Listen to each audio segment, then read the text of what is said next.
où est-ce que vous en êtes sur cette grande polémique autour des blocages et des clôtures de comptes courants qui ont donc été à l'initiative de la néobanque allemande?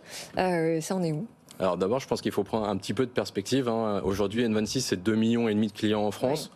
Là, on parle de quelques centaines de cas par an. Donc juste oui, mais qui ont fait beaucoup de bruit. Pour mettre les choses un petit peu en perspective. Après, je comprends, tous les cas sont individuels et je peux comprendre que dans des cas particuliers, forcément, ça peut créer de la frustration. Mais je pense que ce qu'il faut comprendre réellement, c'est qu'N26, c'est une banque, donc de plein exercice avec une licence bancaire. Donc nous avons des obligations réglementaires, notamment de lutte contre la fraude, contre le blanchiment d'argent. Et dans certains cas, nous sommes amenés à fermer des comptes. Mais c'est en accord avec la réglementation et malheureusement nous ne pouvons pas rentrer dans le détail des cas individuels, c'est ce qu'on appelle le secret bancaire, et malheureusement aussi la réglementation nous empêche d'expliquer aux clients pourquoi on ferme le compte.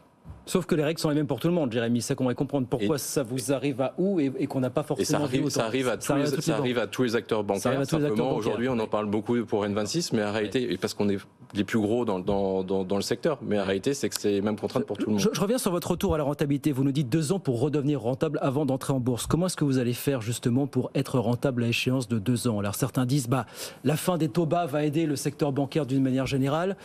Il y a les levées de fonds, mais les levées de fonds, c'est quand même plus dur de les boucler aujourd'hui. Alors, on nous expliquait que ça servait aussi à ça, les levées de fonds, ça a épongé les pertes. Comment est-ce que vous allez arriver à être rentable dans les 2 prochaines années? Les levées de fonds, c'est pas pour éponger les pertes, c'est pour pouvoir continuer à investir. Mais ça a aussi servi parfois à éponger les dettes. Aujourd'hui, on pourrait être rentable très facilement si on arrêtait d'investir dans le futur. Donc aussi, notre objectif, c'est de continuer à investir sur le long terme. Donc ça, c'est la première chose. Ensuite, on continue à développer des produits. La deuxième chose qui est assez importante et qu'on voit aujourd'hui, il y a un environnement macroéconomique qui est en train de changer. Donc on a les taux qui sont en train d'augmenter et dans le cas d'une banque, typiquement N26, bien sûr, on a les revenus de la trésorerie, donc les dépôts des clients qui nous coûtaient de l'argent en 2021, qui commencent à nous rapporter de l'argent en 2022. Et à côté de ça, on est une banque, donc on commence à développer aussi notre activité de crédit. On a lancé le paiement fractionné en France il y a quelques mois et on continue à développer notre activité de crédit dans les différents marchés. Et j'imagine